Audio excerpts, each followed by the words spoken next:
no person shall be deprived of liberty and property, di ba? Hindi mo pwedeng kunin sa isang tao ang kanyang mga ari-arian at lalong-lalo na ang kanyang kalayaan nang hindi ka dumadaan sa due process. Ano yung due process? Kailangan humarap tayo pare-parehas sa isang competent judicial authority. Sino yan? Korte po yan. RTC, MTC, Supreme Court, Court of Appeals. Lahat ng korte.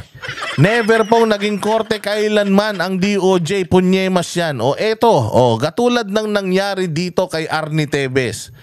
Si Arnie Tevez may kasalanan sa Pilipinas. Anong nangyari? May kasalanan si Arnie Tevez sa Pilipinas.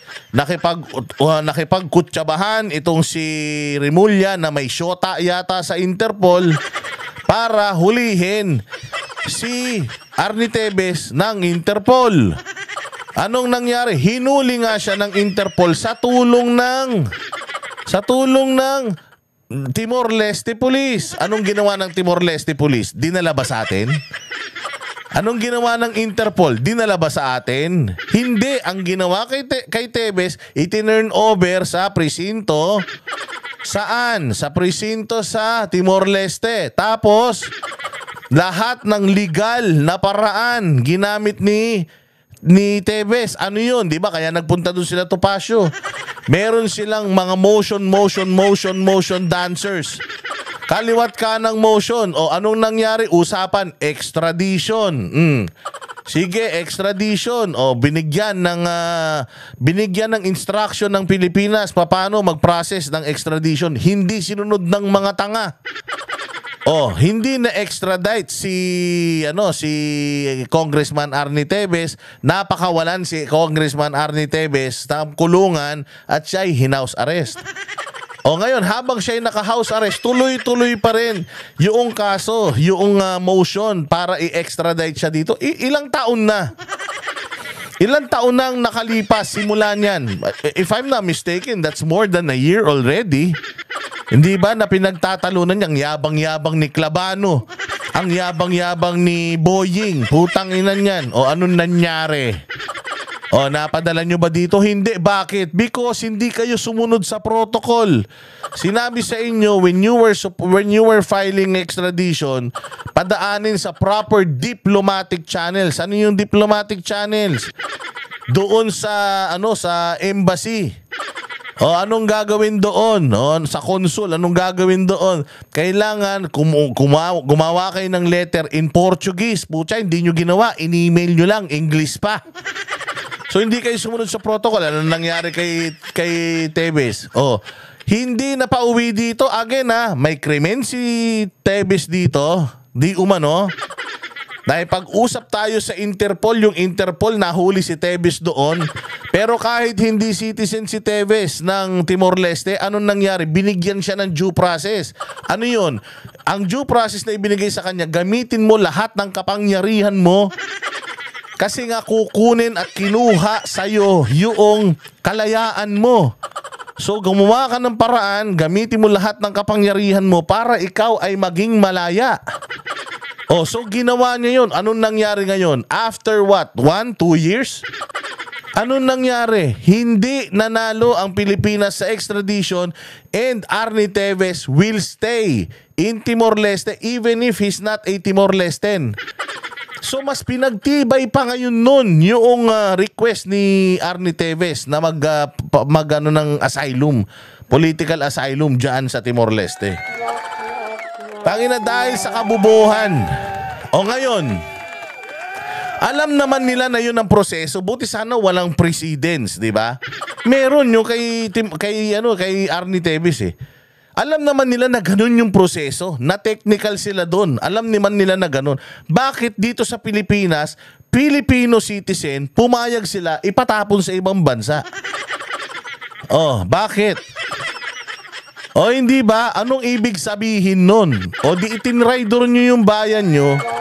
Tanginan yan. Pakinggan nyo ito Pakinggan nyo itong kayabangan nilang Interpol. Tingnan natin kung anong magagawa nitong Interpol. Tutuloy natin yung discussion. Korte sa Timor-Leste ang extradition request ng DOJ para mapabalik sa Pilipinas si dating Congressman Arnie Teves. Ayon sa ahensya, dismayado sila sa desisyon ng Timor-Leste. Dismayado kayo sa desisyon. Pero is it the right decision? Is it the right decision? To me, yes. Timor-Leste made the right decision. Why? Putang ina nyo, hilig nyo sa shortcut. Ang hilig nyo sa shortcut. Lahat sino-shortcut nyo. May proseso. Anong ginagawa nyo? Backdoor kayo ng backdoor. Pressure kayo ng pressure. Hindi nyo hawak yung mga bansa na yan. Anong ginawa sa inyo sa Malaysia? Di ba lahat na ng klase ng pampi-pressure ginamit nyo sa Malaysia? Nagsalita ba Malaysia kung paano nakarating doon si Alice Go? Di ba hindi kayo pinagbigyan? Bakit? Putang ina kasi, merong sariling soberanya etong Malaysia at itong Timor-Leste at wala kayong pakialam.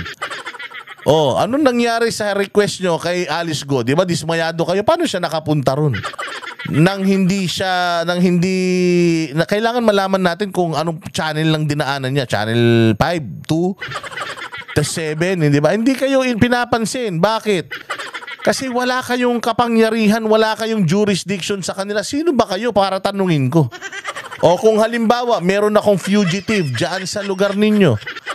Then I will deal with it. Kung halimbawa, yung fugitive na yun, may pag-coordinate ako sa inyo and ayaw nyo, di wag nyo. Ganun lang yun. Mga gago. Ganun din ang ICC. Yung ICC, kung may pag-usap dito at ayaw natin, wala silang magagawa. Bakit? Kahit ano pang tribunal body yan, kahit na ano pang korte ng buong mundo, kahit sa Mars, Jupiter o sa buwan pa yan, yung local na konstitusyon, yun po ang mananaig.